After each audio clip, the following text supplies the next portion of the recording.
It started with a knock that didn't sound like a neighbor's. It sounded like authority, sharp, entitled, and uninvited. When I opened the door that morning, Karen stood there with her arms crossed and a clipboard clutched like a weapon. Her sunglasses reflected my front yard, the one she claimed was bringing down property values. Behind her, the HOA sign she'd personally installed gleamed in the sun like her badge of power. "Your trash cans," she said, not even offering a hello. They were visible past 7 p.m. "That's a violation." I blinked, trying to decide if she was serious. "You mean the cans I pulled in at 7:05? Karen tilted her chin. "Rules are rules. We keep this neighborhood orderly." That's when I realized it wasn't about trash cans. It was about control. She didn't move an inch as I tried to reason with her. Instead, she looked past me, at my yard, my truck, my house, like she was inspecting her territory. I could almost see the invisible crown she wore in her mind. From that day on, Karen made it her mission to remind me I was a guest in her perfect little world. HOA notices appeared weekly. Complaints multiplied out of thin air. She even filed a report about the color of my shed, claiming it clashed with the neighborhood's aesthetic. I watched her from across the cul-de-sac, leading her morning neighborhood watch patrols like a self-appointed sheriff. She smiled at newcomers, waved to delivery drivers, but her eyes were always scanning, looking for something to control. For a while I ignored it. I kept quiet, paid the fines, fixed what she demanded. But the final straw came the day she called animal control on my dog. Max was 10 years old, barely barked, and spent most days lying in the sun. Yet Karen claimed he was aggressive and a safety risk. Came home to find a warning notice, taped to my door, then Karen across the street smiling. That smile lit something inside me. That was the day I decided I wasn't going to be her next victim. If Karen thought she ran this neighborhood, she was about to learn what happens when the wrong person gets pushed too far. Because from that moment on, I was done playing nice. By the end of that week, I started noticing things I hadn't before. The fear. It was everywhere, tucked between polite smiles, forced waves, and the way people hurried inside when Karen's silver SUV rolled down the street. Everyone knew her power came from paperwork and whispers. She didn't need to raise her voice. She had the HOA's bylaws in her back pocket and the neighborhood's cowardice at her feet. One morning, I saw my neighbor Tom mowing his lawn at 6 a.m. He was half asleep, barely holding his coffee mug, but there he was, cutting grass before Karen's inspection walk. "She fined me last week," he said when I waved. "Said my edges weren't clean enough." He tried to laugh, but his face said otherwise. That's when I realized Karen didn't run a neighborhood. She ran a dictatorship. Her little power trip wasn't about order, it was about control through exhaustion. She'd bury people in paperwork, drown them in rules, and smile while doing it. Everyone just gave in. Everyone except me. The next HOA meeting was my first since moving in. I didn't go to fight, not yet. I went to watch. Karen sat at the head of the long oak table, papers neatly stacked in front of her. Around her sat the same faces I saw every morning. Tired, quiet, and submissive. She called the meeting to order with the precision of a general. "First issue," she said. "Lot 32's shed color remains non-compliant." Lot 32, that was me. I didn't flinch. Instead, I looked around the room, at the faces too scared to make eye contact. Then I looked back at Karen. "You ever think maybe the rules don't fit the people who live here?" Her eyes narrowed. "Excuse me? You heard me," I said. "You're running this neighborhood like it's your personal empire. But newsflash, you're not the queen." A murmur swept through the room. It was small, but real. The first crack in her control. Karen smiled, that same cold smile. "Mr. Daniels," she said sweetly, "if you don't like it here, perhaps this isn't the community for you." She expected me to back down, but I didn't. I just smiled right back and said, "Oh, I'm not going anywhere. In fact, I think I'll be sticking around for a long time." And as I walked out of that meeting, I could feel it. The shift, the quiet defiance that had been building inside me finally had direction. Karen thought she'd embarrassed me, but what she didn't know was that I just started building my plan. The next morning, I woke up with a mission. If Karen wanted to play power games, I needed to know the rules she was hiding behind. So I started digging. I went online and found the HOA charter. 34 pages of small print, loopholes, and contradictions. It was like reading a legal minefield built to confuse anyone without a law degree. But I had patience and coffee. By the end of the day, I'd found something interesting. Karen had been rewriting sections of the charter without proper member votes. She'd slipped in fines, penalties, and compliance clauses that gave her near total control. It was slick, it was illegal, and it was my opening. I started talking to neighbors, quietly, casually. It began with small conversations during mail runs, yard work, or while walking Max. Most of them didn't trust anyone anymore, but when they realized I wasn't afraid to say her name, they opened up. Tom from next door told me about the time she fined him for a non-approved fence color. Another neighbor, Jenny, said Karen had threatened to sue her for having too many cars in her driveway when her kids visited. Everyone had a Karen story. The pattern was clear. She targeted anyone who questioned her authority. But buried under that fear was something else. Anger. Years of quiet resentment waiting for someone to do something. And that's when the idea hit me. I didn't need to fight Karen directly. Not yet. I needed to build something bigger than her. A community that didn't fear her clipboard or her title. That weekend, I hosted what I called a neighborhood get-together. No agenda. No flyers. Just a casual barbecue in my backyard with an open invite. At first, only a few people showed. Tom, Jenny, and the older couple from across the street. Then more faces started appearing. By sundown, half the block was there. Kids were laughing, people were actually talking, and for the first time, I saw my neighbors relax. It felt good and dangerous, because halfway through flipping burgers, I saw her, Karen, standing at the edge of the lawn, arms crossed, that same glare cutting through the crowd. She didn't say a word, but she didn't have to. Everyone felt her presence. Conversations died mid-sentence. Then I smiled and raised my drink. Glad you could make it, Karen. Her jaw tightened. She turned and walked away. That's when I knew I'd just stepped on her throne, and she wasn't going to forgive that easily. By Monday morning, the retaliation had already begun. A letter sat taped to my door, stamped with the HOA logo and Karen's neat, perfect signature. Violation, unauthorized gathering on private property. Fine, $250. I laughed out loud. She was fast. But what really got me wasn't the fine. It was the note scribbled beneath it in her handwriting. Don't test me. She wanted me rattled. Instead, she gave me fuel. Within days, new violations started stacking up. My lawn was too tall, my mailbox too worn, and apparently, my truck was unsightly. It was like she had binoculars pointed at my house 24/7. Neighbors noticed. Some quietly warned me to stop pushing back. Just keep your head down, Jenny whispered one evening. Karen doesn't lose. But that sentence, Karen doesn't lose, was exactly why I couldn't stop. See, Karen's power didn't come from the HOA. It came from fear. The more people avoided confrontation, the stronger she became. I wasn't planning to just win against her. I wanted to dismantle the whole system she'd built. So I started documenting everything. Every letter, every note, every fine. I photographed my property from every angle, time-stamped, dated.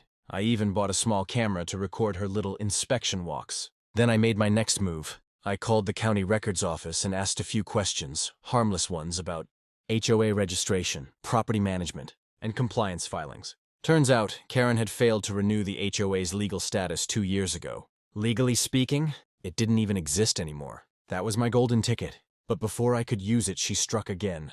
That Thursday, I came home from work to find a tow truck hooked to my truck. My registered, paid-for truck, with a man saying he had authorization from the HOA. I looked across the street. Karen stood there, arms folded, phone in hand, pretending to check her messages. That was the moment something inside me snapped. I walked right over, calm but deliberate, and said, "You're crossing a line you don't understand." She smiled that infuriating smile. "Then take it up with the board."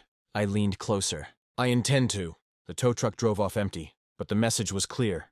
This was war now. Karen thought she'd cornered me, but what she didn't know was that I was already building a case. And soon, her little empire would start to crumble from the inside. The next few days were quiet, too quiet. Karen wasn't sending letters, wasn't patrolling, wasn't even glaring from across the street. It was the silence of someone planning their next move. I used that time to prepare mine. First, I contacted the county housing authority.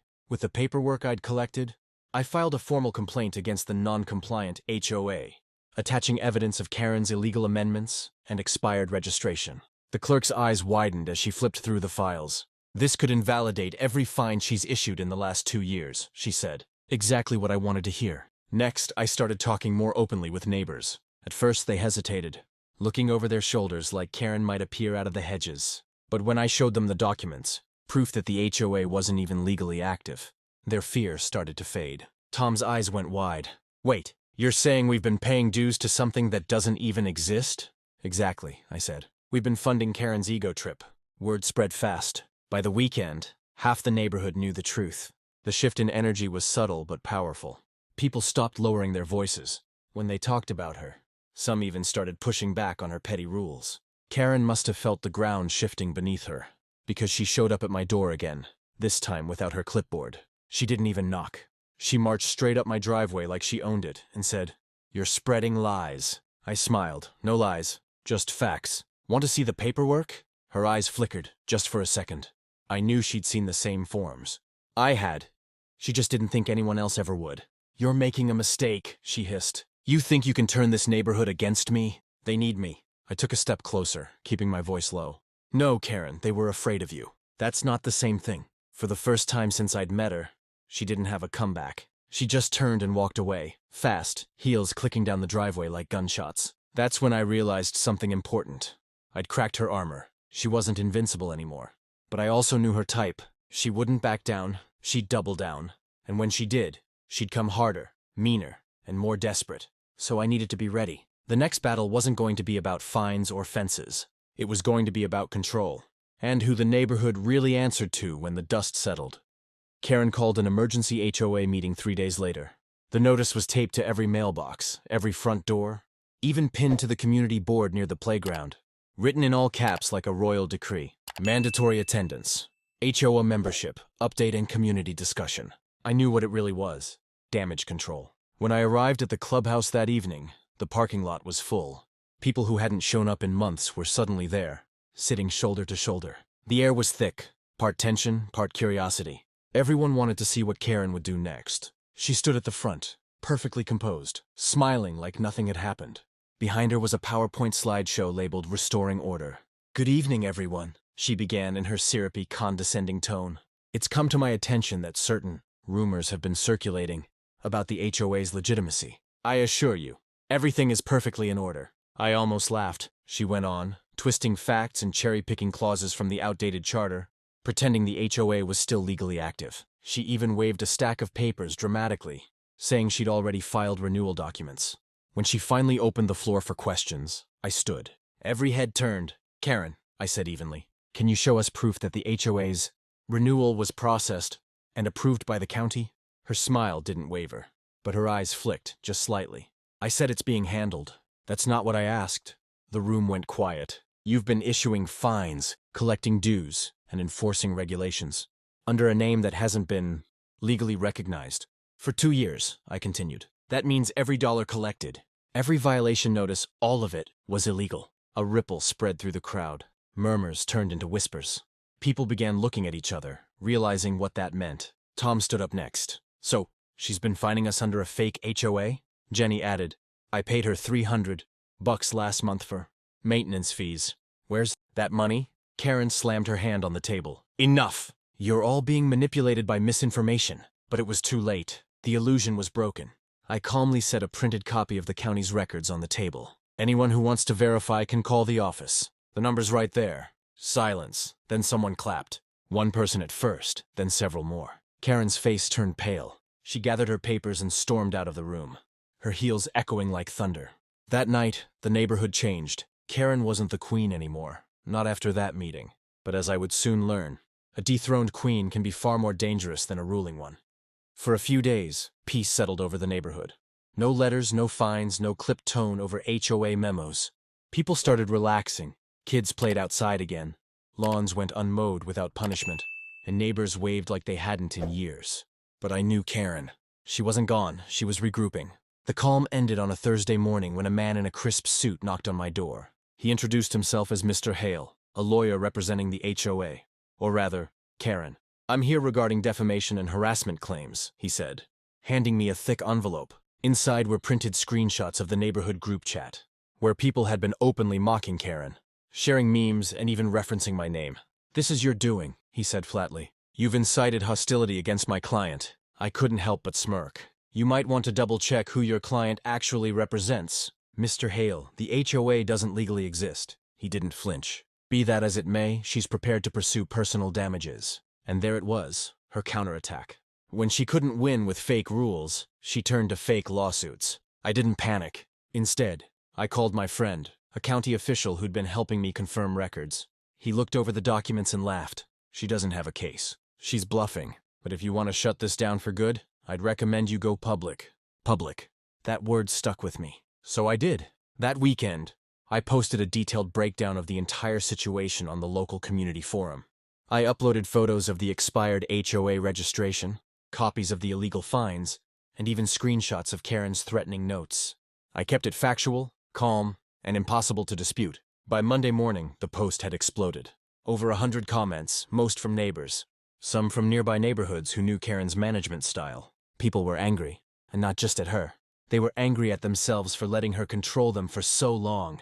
That's when I got a message from someone unexpected, Greg, a former HOA board member who'd mysteriously moved away last year. He told me the truth. Karen had forced him out after he questioned her spending. She'd been funneling HOA dues into maintenance projects that never happened. Repainting signs, landscaping, community upgrades that were nothing but receipts on paper. He still had the records. I knew right then, Karen wasn't just a bully. She was a fraud, and if I played my cards right, I could do more than expose her. I could end her reign completely. Greg's message came like a lifeline. He'd kept ledgers, invoices, and bank statements, stacks of paper that told a story no rumor could touch. He said he'd been waiting for someone brave enough to use them. I drove to his old townhouse that afternoon. He met me at the door, thin and shaken, like a man who'd been hiding from a storm. He handed me a manila folder thick with receipts, payments to community consultant, accounts tracing back to shell accounts, invoices for landscaping that matched photos showing untouched beds, and memos signed with Karen's initials approving expenditures that never happened. We were too scared to fight, Greg said. She made people think she knew everything. I kept these because I couldn't stand by and let her keep lying.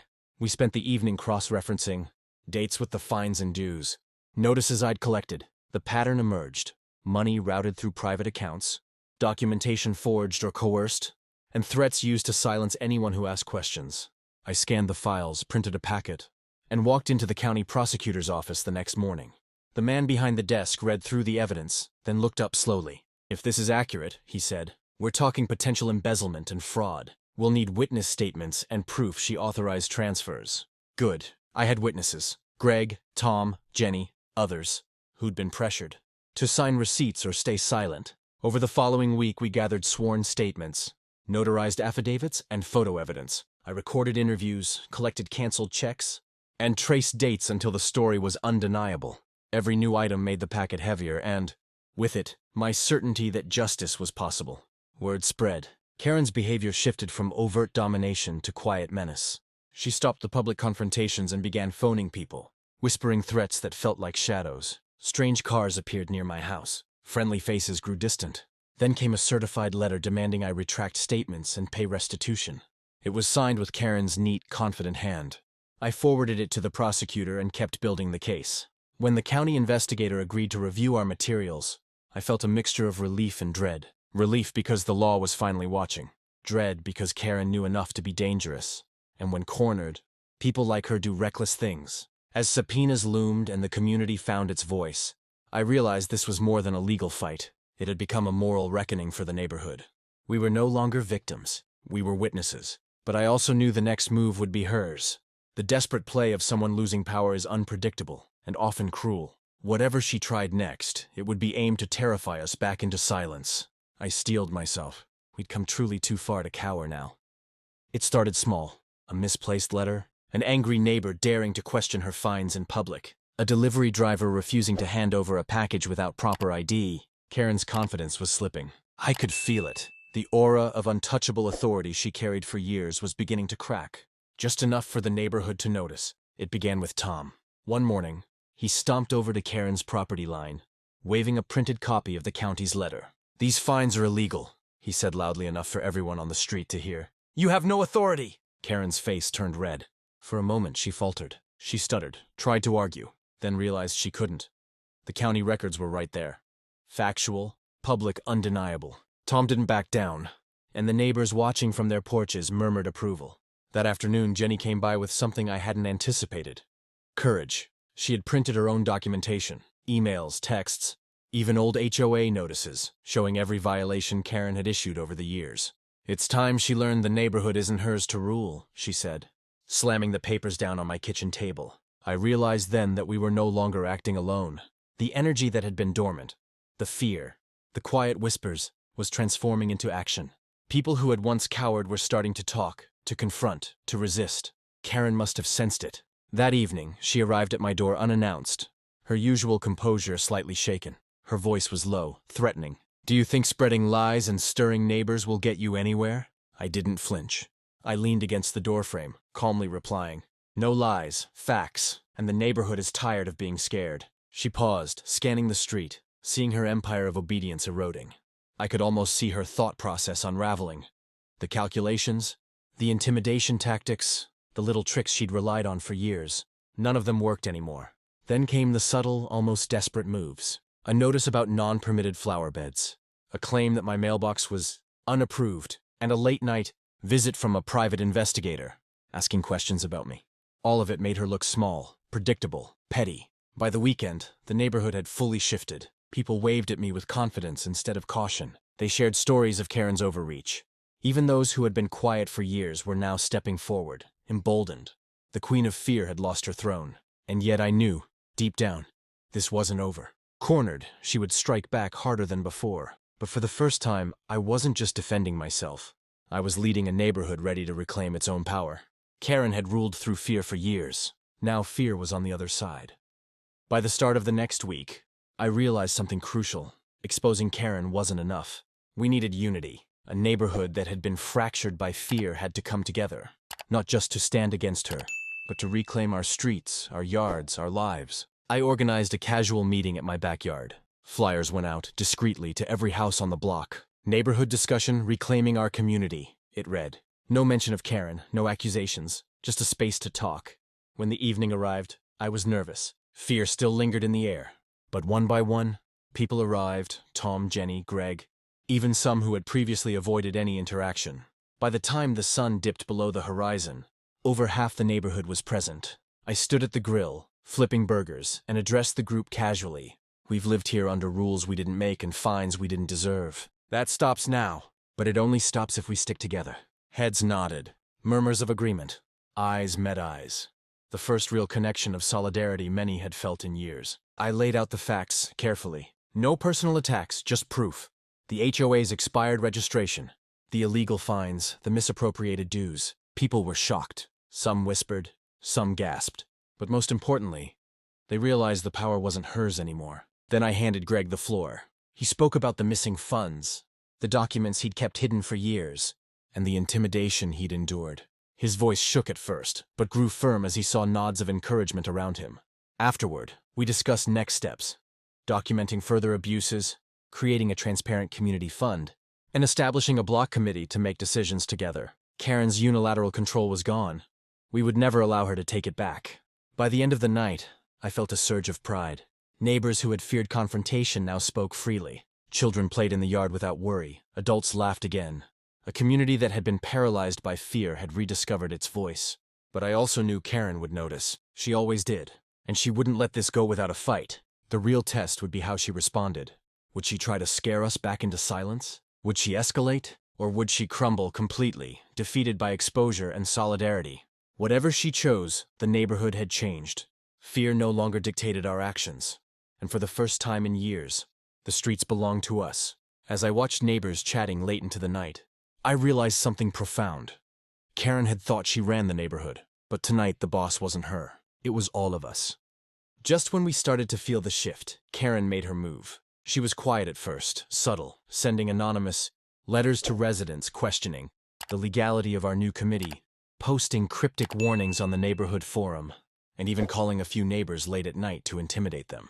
It was classic Karen, small attacks designed to isolate and scare. But this time, we were ready. The first major incident happened on a Thursday morning.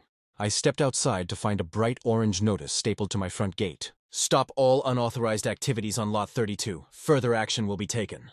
It was her handwriting, sharp, threatening, and familiar. I smiled, calmly tearing it down and filing it in a folder labeled Evidence. By mid-afternoon, neighbors began showing up at my house. Tom brought over a binder of his own, with photos of Karen's vehicle parked suspiciously, near properties and letters she had sent over the past months. Jenny had documented her phone calls, recording every threat and demand. Even the quietest residents were stepping forward, sharing stories of intimidation. Karen's influence was shrinking faster than she could respond, but she didn't give up. That evening, she showed up in person. Her silver SUV rolled to a stop across the street, engine idling. She stepped out in her usual polished attire, clipboard in hand, eyes scanning for an audience. She walked straight to the cluster of neighbors standing outside my home. "This ends tonight," she said, voice low and dangerous. "You think you can take over my neighborhood?" I stepped forward, calm but firm. "No, Karen, we're taking back our community. It's not about you anymore." For a moment I saw something in her eyes: anger, panic, and disbelief. The woman who had ruled through fear for years suddenly looked small. She turned on her heel, stormed back to her SUV, and drove away. But the message was clear: she wasn't done. She was regrouping, planning her next escalation. By the time she disappeared from view, a sense of triumph mixed with unease settled over the block. We had won small battles, but Karen's tactics were escalating. That night, I stayed up late, reviewing our documentation, planning the next move. If she wanted to fight, we would be ready, legally, strategically, and as a united neighborhood. We had exposed her lies. We had built solidarity, but the war was far from over. Karen had underestimated us once. She would not make that mistake twice. The days following Karen's street confrontation were tense. She had shown up like a storm, making her presence felt. But her bold display revealed a weakness: desperation. And desperation is predictable. I knew we couldn't face her alone. We needed allies, people with knowledge, influence, and legal authority to back us. First, I reached out to Greg, the former HOA board member. He had connections with county officials and a history of documentation Karen couldn't dispute. Greg agreed to help, cautiously at first, but after reviewing the mounting evidence, he committed fully. Next, I spoke to Tom. He had a reputation in the neighborhood for being meticulous and detail-oriented. Together, we went house to house, talking to residents quietly but persuasively. We asked them to compile their own records, copies of letters, fines, and any correspondence from Karen. By the end of the week, half the street had submitted documents.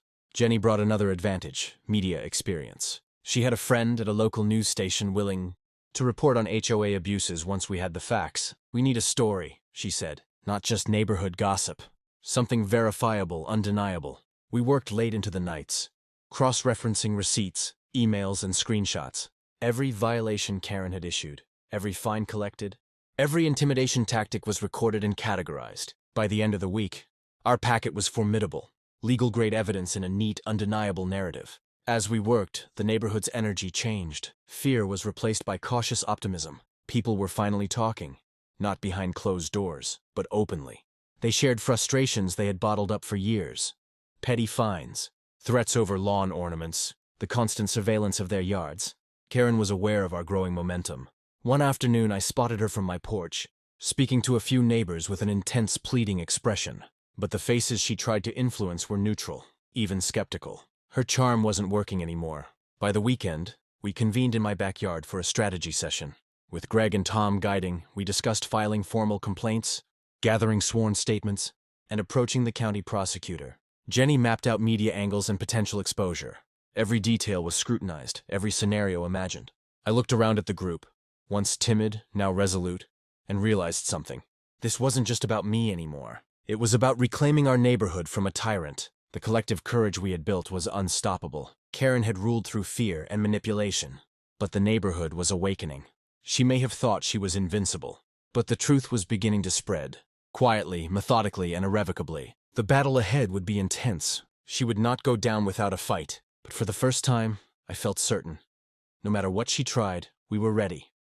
Karen thought she controlled everything. Soon, she would learn exactly who really ran the neighborhood. With the evidence compiled and allies at my side, the next step was clear: the law. Karen's reign had survived on fear and loopholes. It couldn't survive scrutiny. I met with the county prosecutor early one Monday morning, carrying a thick binder of receipts, fines, letters, and emails. Greg and Tom joined me as witnesses. The prosecutor's office had already reviewed some preliminary documents, but now they could see the full picture: illegal fines, fraudulent fee collections, forged HOA amendments, and intimidation campaigns. "This is substantial," the prosecutor said, flipping through the packet. "If everything checks out, we could pursue fraud and embezzlement charges, and any fines issued could be declared void." I felt a surge of satisfaction. Justice, finally tangible, was within reach. Over the next week, subpoenas were issued, and Karen started to feel the squeeze. Her once commanding presence became erratic. She called neighbors, demanding to know what had been shared with the prosecutor. She emailed me repeatedly, but I refused to respond, every interaction now documented. Karen's desperation escalated further. She tried intimidation tactics, sending letters claiming that her legal team was watching closely and threatening lawsuits. against anyone cooperating with authorities. But with our neighborhood united and our documentation airtight, her threats rang hollow. Meanwhile, word of the investigation began to spread quietly through the community. Residents who had once cowered under her gaze now spoke openly. They shared their stories with investigators, and the evidence continued to mount. I even noticed subtle shifts in Karen's behavior in public. She no longer led her morning watch patrols with the same authority. She avoided eye contact when neighbors gathered in groups, and her clipped instructions to others began to go ignored. The neighborhood was no longer in awe. They were emboldened. One evening, I sat on my porch watching the block. Families were chatting, children were playing freely, and neighbors were laughing together, a scene that would have been impossible just weeks before. The fear that Karen had wielded like a weapon was gone. I knew, however, that legal battles move slowly. Karen wasn't defeated yet, and her fury would only grow as the investigation proceeded. But the tide had turned. The documents, witness statements, and collective courage had created a wall she could not breach. Karen thought she could intimidate me, bend the neighborhood to her will, and stay untouchable. But with the law now in motion, and a united community behind me, she was standing on the edge, and soon, there would be nowhere left for her to hide. The real reckoning was coming, and this time, Karen wouldn't just lose her power. She would lose everything she had built on fear. The tension was palpable. Karen had gone silent for a few days, which was unusual. I knew her silence wasn't peace. It was plotting. That Friday morning, she showed up at the neighborhood association meeting, the one we had officially re-established without her, with a storm behind her eyes. She had prepared a binder of her own, filled with counterclaims, threats, and dubious evidence meant to intimidate the residents. She stood at the front of the room, clipboard clutched tightly. "You've all been misled," she shouted, voice slicing through the quiet hum of conversation. "This neighborhood needs order. Without me, chaos will reign." But something had changed. People who once hung on her every word now stared back with confidence, heads held high. I could see the cracks forming in her performance. Tom raised his hand. "Actually, Karen, the county has confirmed the HOA's legal status has expired. Every fine, every rule you've enforced, invalid. Legally, you no longer run this neighborhood." Gasps echoed through the room. Karen's jaw tightened, but she tried to smile. "Nonsense. I am in charge here. You're all being misled by someone who—" I stepped forward. "By me, Karen. But it's not about me. It's about the community. The evidence is clear. You've misused funds, issued illegal fines, and intimidated residents for years. You can't reverse the truth with shouting." Her hands shook slightly. The binder slipped, papers falling to the floor. It was the first time anyone had seen her falter in public. I glanced around the room. Neighbors were holding their own documents, showing the same patterns of fines, threats, and intimidation. Greg nodded at me from the back. Even the quietest residents had their voices now. Karen tried to regain control. "You will regret this. I've built this neighborhood," Jenny interrupted firmly. "You built fear, Karen, not community. And we're done living under it." For a moment I thought she might explode. Instead, she slammed her hands on the table, took a deep breath, and stormed out, her heels echoing like warnings down the hallway. She left behind her binder, her threats, and her facade of invincibility. The room erupted quietly into murmurs, smiles, and subtle applause. People who had feared confrontation for years were finally speaking. They weren't afraid anymore. I looked at the group, feeling a sense of relief and triumph. Karen had made her last stand, and she had lost. But the lesson lingered. Power built on fear is fragile. Once the people realize it, the illusion shatters, sometimes all at once. That night, walking through the neighborhood, I saw small acts of freedom everywhere. Lawns were no longer scrutinized. Kids played in the streets. Neighbors waved without hesitation. Karen's rule was over. And for the first time in years, the neighborhood truly belonged to the people. Karen's last stand had failed, but I knew the story wasn't over yet. Her power may have been broken in public, but her lies still lingered in whispers. Some neighbors were hesitant, still unsure what was true. It was time to make everything crystal clear. I worked with Jenny to draft a comprehensive report documenting Karen's actions. We included every letter, every fine, every threatening email, all cross-referenced with county records and witness statements. The packet was airtight. The goal wasn't revenge, it was exposure. Truth as a shield. The following morning, I sent copies to the county prosecutor, the local media, and every resident on the block. The email had a simple subject line: "The facts about our neighborhood's former HOA." Within hours, responses flooded in. Neighbors thanked me, expressing relief that someone had finally stood up. Some were shocked, some furious, but all were united in a single realization. Karen had manipulated them for years. The local news picked up the story. Reporters arrived with cameras. recording interviews with neighbors who had once been too afraid to speak. The cameras caught every detail. The piles of evidence, the testimonies, the collective courage of a neighborhood that had finally reclaimed itself. Karen saw the coverage. I watched her drive past that afternoon, glaring through the windshield. The neighborhood no longer feared her, and the world outside was seeing her for what she truly was. Even her closest allies began to back away. They hadn't wanted to participate in open intimidation, only to see the legal ramifications and public exposure grow. Slowly, Karen was becoming isolated. By the end of the week, the county officially invalidated all fines issued under her expired HOA charter. Residents who had paid unjust fees received refunds.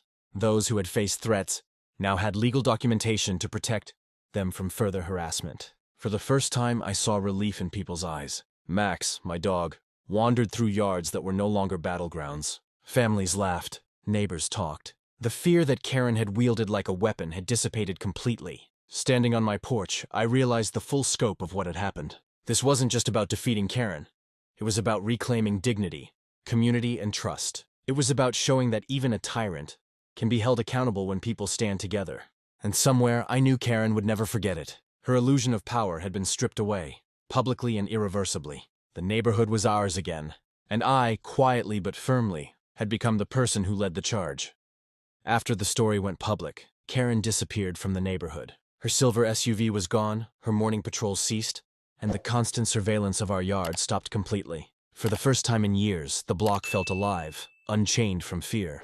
But her absence didn't erase the tension. There was a lingering sense of uncertainty, as if the neighborhood were holding its breath, waiting for her to return. And I knew she could, and probably would, try to strike again if she thought she had any chance of regaining control. One morning, a neighbor called me. She had seen Karen parked near the edge of town, staring at the neighborhood from a distance. Her expression was unreadable, her hands gripping the steering wheel as if calculating her next move. It was the look of someone plotting a comeback. I realized that Karen wasn't just gone. She was retreating, regrouping, trying to figure out how to reclaim what she had lost. And that meant we needed to remain vigilant. The neighborhood committee we had formed met that evening to discuss ongoing strategies. We strengthened communication lines, established clear documentation procedures, and even set up a small security system for common areas to prevent harassment. It wasn't paranoia, it was preparation. I also took the time to speak with residents individually, reassuring them and encouraging continued participation. People who had once been afraid to speak now felt empowered. But I reminded them that vigilance was key. Karen's influence had been dismantled, but the potential for manipulation always existed. Meanwhile, Karen's attempts to reach neighbors directly began to fail. Calls went unanswered. Emails bounced. Even friends who had previously defended her kept their distance. Her network of fear had crumbled, leaving her isolated. And yet, I knew better than to underestimate her. The woman who had terrorized an entire street with fines, threats, and intimidation wasn't someone who would accept defeat quietly. She might seek revenge in subtle ways, or even legally. But the groundwork we had laid, the community, the evidence, the solidarity, would make it nearly impossible for her to regain her old power. As the sun set over the block, I walked down the street, seeing neighbors tending gardens, kids playing freely, and families laughing together. The air felt lighter, unburdened. Karen's retreat marked a turning point. She had lost the street, the community, and the illusion of power she had held for so long. But the victory wasn't just about her absence. It was about the neighborhood reclaiming control, standing together, and refusing to let fear dictate life again. For the first time in years, the streets belonged to us, the people who truly lived here. Karen's retreat had left a vacuum in the neighborhood, a space that could have been filled by chaos, fear, or indecision. But instead, it became our opportunity. I knew that simply pushing Karen out wasn't enough. To ensure lasting change, we needed structure, transparency, and leadership, a system that no single person could dominate again. The neighborhood committee met regularly, every other evening at my backyard. We formalized our roles, establishing a rotating leadership schedule and clear communication channels. We created a shared ledger for neighborhood funds, maintained complete records of meetings, and agreed on protocols for resolving disputes. Transparency became our weapon against manipulation. Tom took charge of documentation, ensuring that every rule, fee, or decision was clearly recorded. Jenny handled public communications, drafting newsletters, and managing our neighborhood forum to encourage participation and discussion. Greg monitored legal compliance, making sure no loophole could be exploited again. And I acted as coordinator, connecting neighbors, mediating disagreements, and maintaining focus on the bigger picture. Community ownership. It wasn't always easy. Old habits die hard. Some residents still hesitated to speak up, fearing a return of intimidation. But as we continued to organize, confidence spread. More people attended meetings, shared concerns, and participated in decision-making. I also made a point to engage with Karen indirectly, establishing clear boundaries. Any attempts at interference were documented and addressed legally. This wasn't about vengeance anymore. It was about preventing her from ever regaining control. Over the next month, the neighborhood transformed. Collective decision-making replaced fear-driven compliance. Shared projects like garden upgrades, street cleanups, and community events flourished. The streets were filled with laughter and conversation instead of the tension that had dominated for years. One afternoon, I walked through the block and noticed a small but significant change. Neighbors were helping each other. Tom mowed an elderly neighbor's lawn. Jenny organized a sidewalk cleanup, and kids played together freely. Fear no longer dictated behavior. Community did. Karen, if she was watching from afar, would see that her reign of fear had not just ended. It had been replaced with something stronger, unity. And in that moment, I realized the ultimate truth. Leadership isn't about control, intimidation, or threats. Leadership is about bringing people together, empowering them, and ensuring that no single person can ever dominate the community again. Karen thought she ruled the neighborhood. But in reality, the neighborhood now ruled itself, and I had helped make sure of it. By this point, the neighborhood wasn't just surviving. It was thriving. The energy on the block had completely shifted. People no longer peeked nervously over fences or avoided conversations for fear of reprisal. Instead, they were active, engaged, and confident. Neighborhood Watch became a collective effort, with residents volunteering to patrol and report legitimate concerns. Community events, which had been rare and tense under Karen's watch, were now regular and festive. Barbecues, block parties, and yard sales filled the streets with laughter, music, and chatter. I often walked through the neighborhood, observing the transformation. Families waved to each other openly. Kids rode bikes freely down the street. Even the most timid residents were now smiling, chatting, and participating in discussions. Karen's shadow still lingered, a faint awareness that her former empire was gone, but it no longer influenced daily life. Her attempts at intimidation had failed, and the community had grown resilient. At one committee meeting, I looked around the circle of neighbors. People were contributing ideas, voicing concerns, and offering solutions. There was no fear in the room, no hesitation. This was a neighborhood fully awake, fully aware of its power, and fully capable of self-governance. Tom shared a story of his own personal growth, how he had once been terrified of Karen and her fines, but now he was proud to be an active, empowered participant. Jenny discussed the media coverage, and how it had validated the community's efforts. Greg provided insights on maintaining long-term legal compliance, ensuring no one could exploit loopholes again. I realized then that our success wasn't just about ousting Karen. It was about creating a sustainable system where fear couldn't thrive. The neighborhood had learned to rely on facts, unity, and courage instead of intimidation. Even small victories reinforced this awakening. A resident suggested planting flowers along the sidewalks to beautify the block, and the idea was met with enthusiasm. Volunteers gathered the next weekend, transforming the once intimidating streets into a welcoming, vibrant space. Karen had tried to control us, but in doing so, she had inadvertently sparked the exact opposite, a collective awakening. Fear had turned into strength, division had become unity, and silence had become a chorus of voices. As I watched the neighborhood come alive, I felt a sense of fulfillment unlike anything before. Karen's reign was over. The block wasn't just ours again. It belonged to the people who lived there, people who had finally realized their power. The lesson was clear. When a community stands together, no tyrant, no matter how ruthless, can hold sway. Karen's presence had dwindled to whispers and shadows. She no longer patrolled the streets, issued fines, or threatened neighbors directly. But the neighborhood knew better than to assume she was gone for good. Her last attempt came unexpectedly. A certified letter arrived at my door one morning, thick and official-looking. Karen claimed that the committee's actions were illegal, that we were in violation of HOA regulations, and demanded immediate compliance or she would pursue legal action. I opened the folder and laughed quietly. Everything she claimed was either irrelevant, outdated, or completely fabricated. Our committee was documented, registered, transparent, and legally compliant. Every move we had made was verifiable. I forwarded the letter to the county prosecutor, along with all the evidence we had collected over the past months. Greg, Tom, and Jenny were there to support the submission.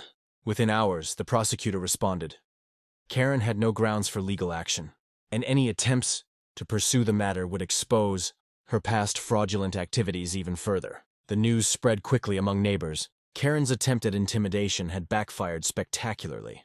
Instead of instilling fear, it solidified the community's unity. People were furious on our behalf and proud of the transparency we had established. Meanwhile, Karen's phone calls went unanswered. Emails bounced. Her credibility, both within and outside the neighborhood, crumbled. The last real thread of her influence snapped. That evening, I walked through the neighborhood. Lights glowed warmly in every home. Families were gathered on porches, talking and laughing. Children rode bikes, oblivious to the fear that had once dominated their streets. I saw Jenny chatting with neighbors about an upcoming block cleanup. Tom was helping an elderly resident repair her fence. Greg was explaining new neighborhood guidelines to a small group. Everything felt normal, but better. Freed from Karen's reign, the neighborhood had discovered its own strength. I realized then the final truth.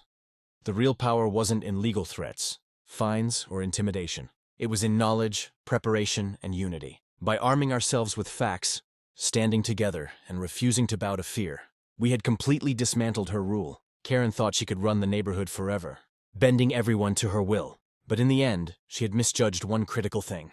The people she underestimated were capable of reclaiming their own lives, and reclaim them we had. Her reign of fear was over. Her whispers of control were silenced.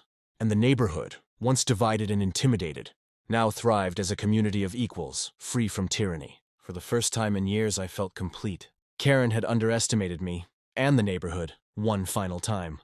The final chapter of Karen's reign wasn't marked by confrontation or court battles. It was quiet, steady, and profoundly satisfying. By now, the streets were alive with normalcy, not the tense, fearful energy of the past, but laughter, conversation, and connection. Families gathered outside without hesitation. Neighbors waved freely. Children ran up and down the sidewalks, bicycles rattling across driveways without the risk of being scolded or monitored. The neighborhood committee had established permanent systems for transparency, communication, and accountability. Rotating leadership meant no single person could dominate again. Records of meetings, finances, and community projects were meticulously maintained. Decisions were made collectively, with input from everyone. I walked down the street one evening and noticed something that made me smile. A small group of neighbors planting flowers along the main road, chatting animatedly. Even the oldest residents, once fearful of Karen's strict inspections, were participating. The community had become self-sustaining, resilient, and alive. Karen's name was barely spoken now, and when it was with the satisfaction of knowing she had been defeated. Her last threats, her final attempts at intimidation, and her illusions of control had all failed. I reflected on how far we'd come. Fear had ruled for years. Karen had thrived on intimidation, using fines, letters, and personal threats to control everyone. But fear, when confronted with courage, knowledge, and unity, cannot last. The residents had discovered their voices. They had documented the truth. They had supported one another. And most importantly, they had refused to bow to tyranny. I had played a part in leading the charge, but the real victory was collective. Each neighbor who stepped forward, each resident who refused to comply with unjust demands, had contributed. The neighborhood wasn't just free of Karen anymore. It was empowered, confident, and stronger than it had ever been. Even now I could see the subtle changes. Fences no longer lined with fear. Lawns tended without anxiety. Doors open to friends and neighbors. The streets hummed with life. Karen had thought she ran the neighborhood, but she had only built the foundation for us to take it back. I paused at the corner, looking down the block at families, lights, and laughter. The sense of triumph wasn't just in defeating one person. It was in reclaiming an entire community. Karen had underestimated us. She had underestimated me, and in doing so, she had ensured her own irrelevance. The neighborhood was ours. The streets, the homes, the voices, all reclaimed. And for the first time in years, I felt a profound peace. Karen had ruled through fear. We ruled through unity, and nothing could take that away.